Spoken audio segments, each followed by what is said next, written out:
Hello, welcome to our hopeful homestead. We are checking our bees. It's been a little bit of time since we last checked. I think 2 weeks. So we're doing a couple different things today. We are checking, we added that top honey super right there. And so we're just checking to see if they're making honey on it. What does that one look like, honey? No? Okay, so that one's empty. We only put that on, what, 2 weeks ago? Maybe check the center one. So, I mean, our hope is that we would love to have these full because we're probably going to be taking honey out of this top box here. If there is any honey, although that is a center one and there's nothing in there either. So, that's not good.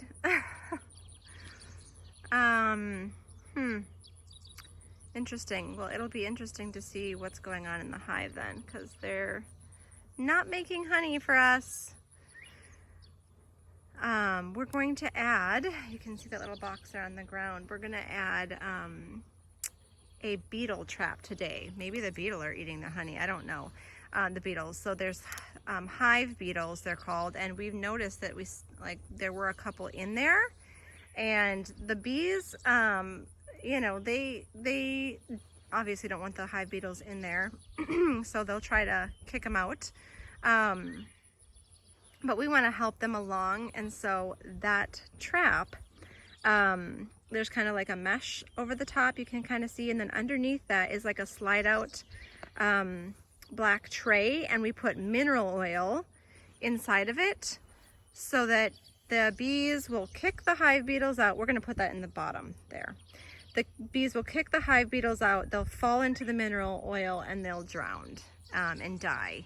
And if they try to lay eggs up there, the bees will kick them down. Or no, they lay eggs on the ground. Is that what it is? And they'll try to climb up, but they won't be able to, and they'll fall in or whatever. So anyways, we are hopeful that this is a really good solution for the hive beetles, because we don't want them in because they just eat the honey, which we don't want them to steal our bees' honey.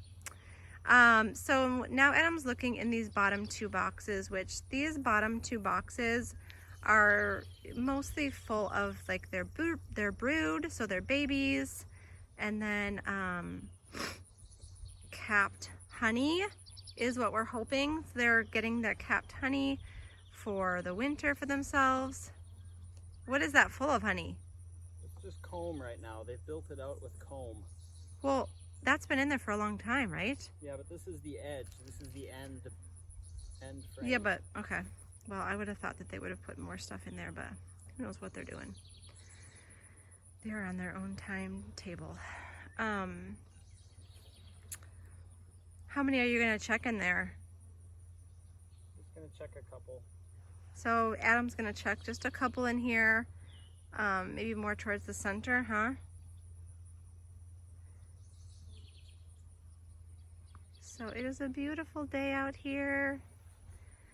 You can see everything is still super, the grass is super tall. We still don't have the cows and horses over in this pasture yet.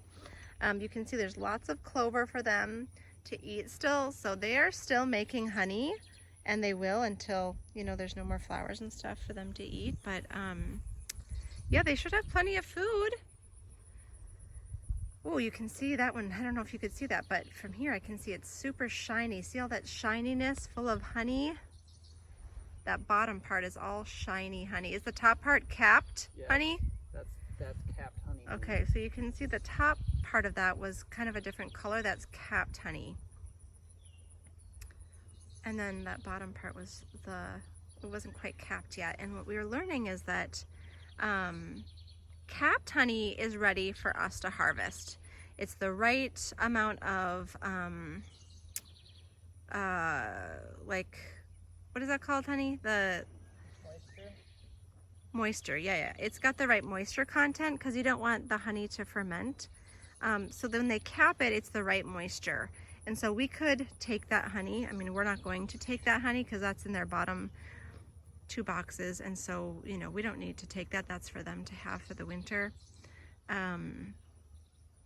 But they're getting it ready. They're storing it away. That's really good for their survival. That's the biggest thing. We want the bees to survive the winter. You know, here in Missouri, it's much more mild than it was where we lived in Minnesota, but it can still get, you know, pretty chilly down here, and we want them to have enough food. Oh, look at that. So you can see again, that bottom part is not capped. Let me see if I can get my finger there. That's not capped, and then the top part is. So they're doing a great job. Let us know if you have any questions about the bees, and I'll give you an update the next time we come over and check them out.